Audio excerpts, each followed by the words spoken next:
Hey guys, welcome back. In today's video, I'm going to be doing a review of my garage lift, which I bought about 60 days ago, earlier in the summer. Let's go check it out.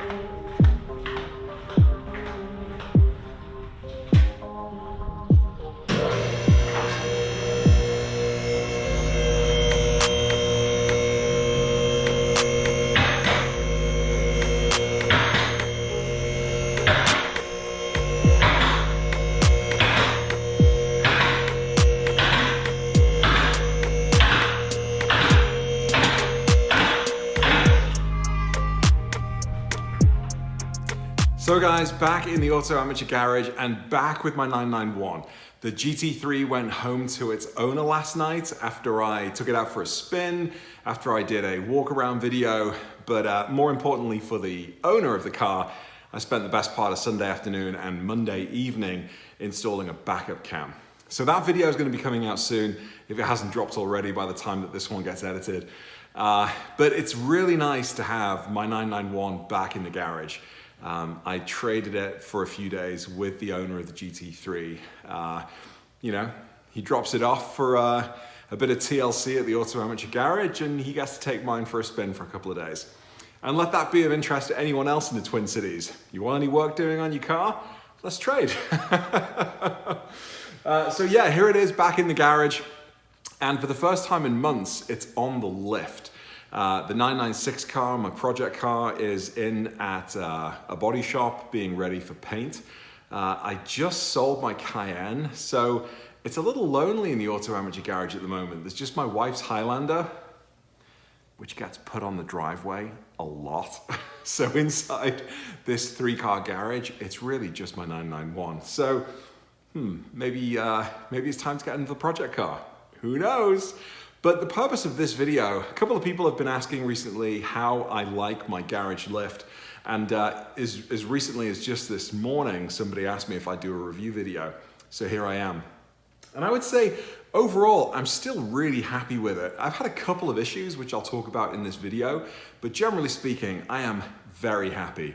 Now, originally, I was gonna go for the Twin Bush blue colored lift, which for all intents and purposes is identical to this. It has the same lifting capacity, it has the same safety features. The only real difference is that the Twin Bush one is blue and this one's red, pretty much. The one downside is that it's a bit of a no brand product. I think it's called the Cavalier. I bought it from toollots.com and admittedly it was on sale and it's one of the lower end lifts. I think I spent about $1,700 on it. You can buy them anywhere up to sort of $3,000 for this type of lift.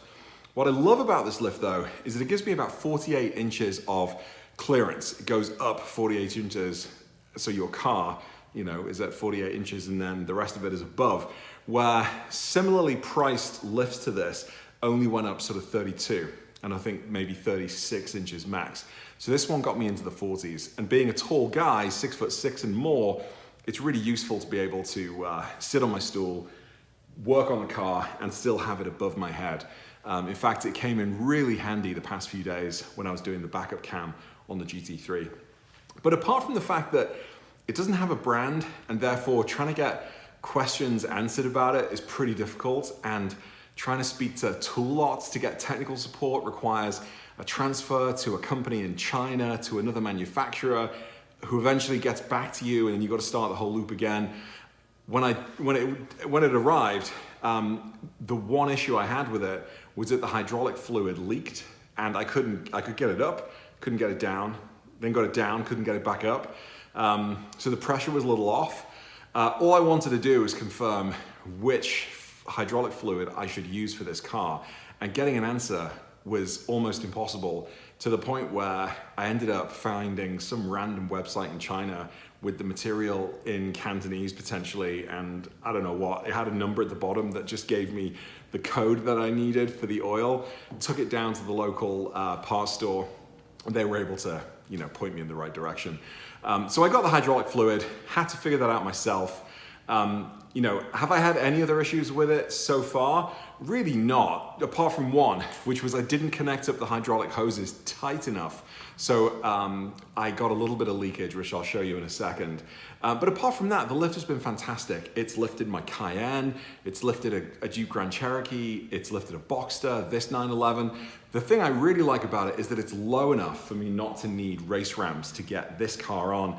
And I even tried it out with the GT3, which has the PASM, which means it's about 10 millimeters or more lower than my stock ride height. No issues. I was able to get it on with the little Porsche hockey pucks in the 4 jack points and to get it up. But it's been really fantastic. Now, the only other issue has been, I keep saying there's only one issue. There have been two. Okay, so let's recap. One, it arrived and the hydraulic fluid leaked.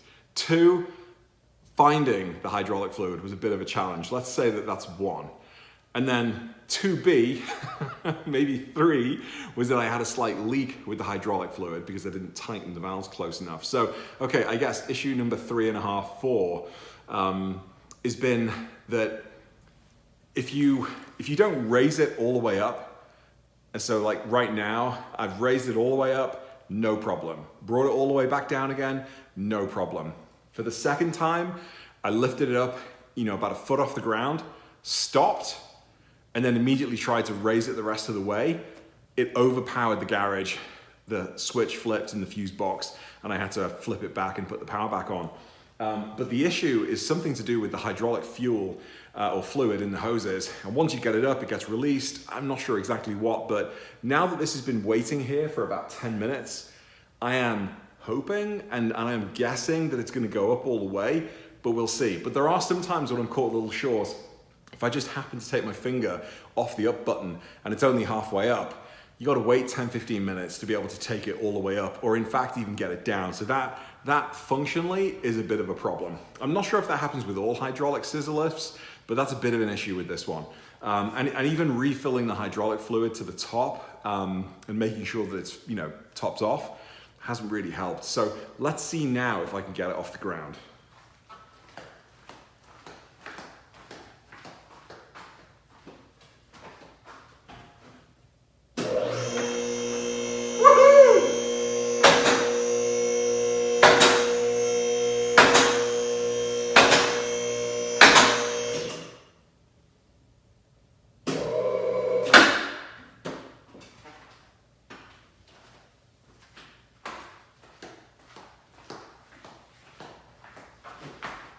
So there you go.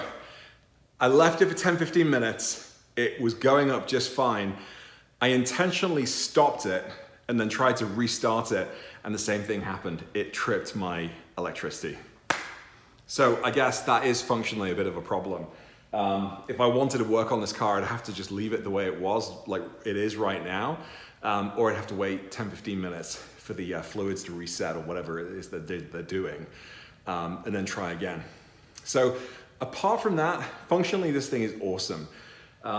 Because it moved around a little bit, funnily enough, with the Cayenne, the heaviest car I've had on this, the lift didn't move at all going backwards and forwards.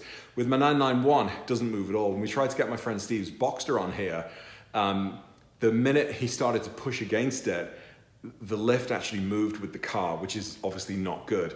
So what we've done is we've bolted it down to the floor using 4 mount points underneath the lift there, and to keep it in place. And now, it wasn't an issue for the Boxster, and it's not been an issue with any other cars since. But, generally speaking, I am really happy with this lift. For what was $1,700, you really can't complain. It matches my floor. It does work. If you just, know the workarounds, like I've come to learn about taking it all the way up and bringing it all the way down, or intentionally stopping at the level you want without having to then try and go up again. Yes, that's a bit of a concession, but it's fine. For my purposes here, being the auto amateur, it's totally cool. If I was working in a professional shop and I constantly needed to move the cars up and down and every different variety of heights, I'd need something a little bit more robust than this for sure. But that's it. Let me know what you think. I know at least 3 or 4 of you out there have actually bought these lifts as well. So tell me what you think. How are they working for you? Are there other lifts that you like out there? Are there other ones that viewers of this video and this channel should be looking at? I know quick jacks are very popular, twin bush of course, and the obsessed garage fans out there will know that Matt Moorman has the twin bush system, which this is the equivalent of. Anyway, thanks for watching. More videos coming soon. Hit me up with comments and I'll catch you later. Bye.